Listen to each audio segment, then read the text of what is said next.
These are the faces of redemption, and they are found at the Dixon Correctional Institute. Being, what should I say, a product of my environment, everything that, went on around me, I kind of like, became a part of it and, got into trouble for selling drugs, came here, learning from that situation and coming here now and being able to be a part of, because like I said, I always had animals, but I never knew how in depth my passion was for these animals. This dog was saved from euthanasia and is being trained to help those with disabilities. You're creating a better person. When these convicts get here, and these majority of these guys, how they've grown up is they've had to look out for themselves. They never really concern themselves about anyone other than themselves, things like that.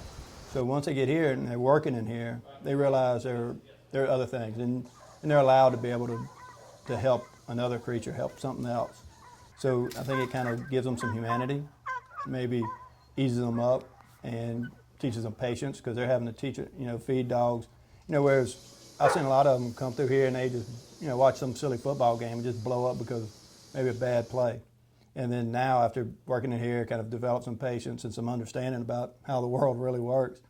They're not as quick to explode the way they normally would have.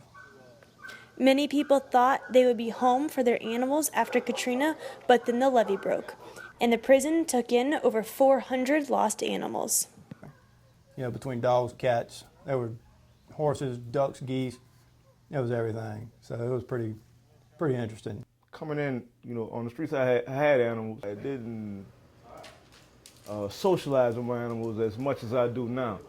So as far as socialization, I think it helped me start recognizing different things, not just with animals, with people too. If I call this animal my pet, I think I should have a certain kind of relationship.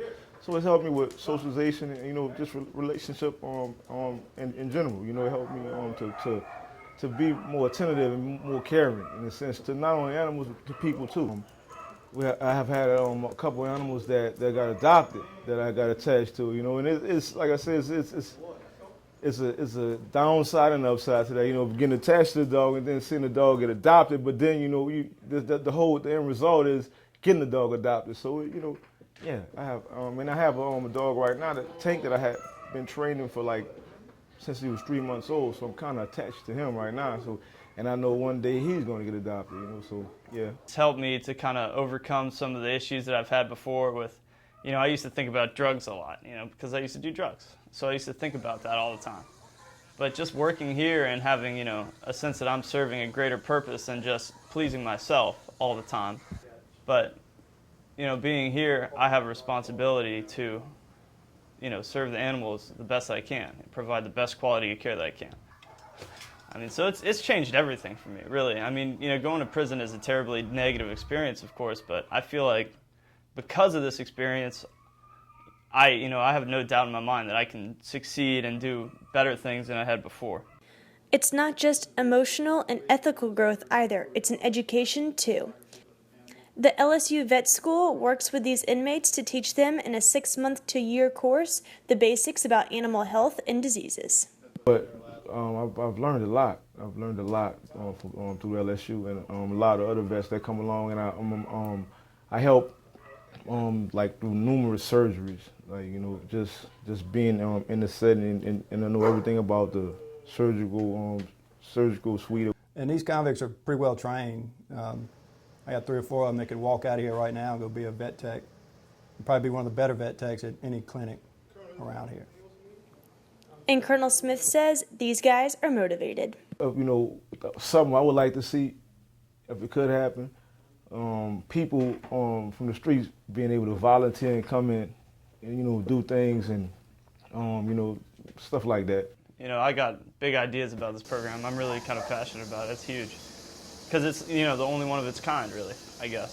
So, because it's beneficial in so many aspects, not only to the inmates here at the prison, but it's beneficial to the inmates in the prison, the community, the dogs especially.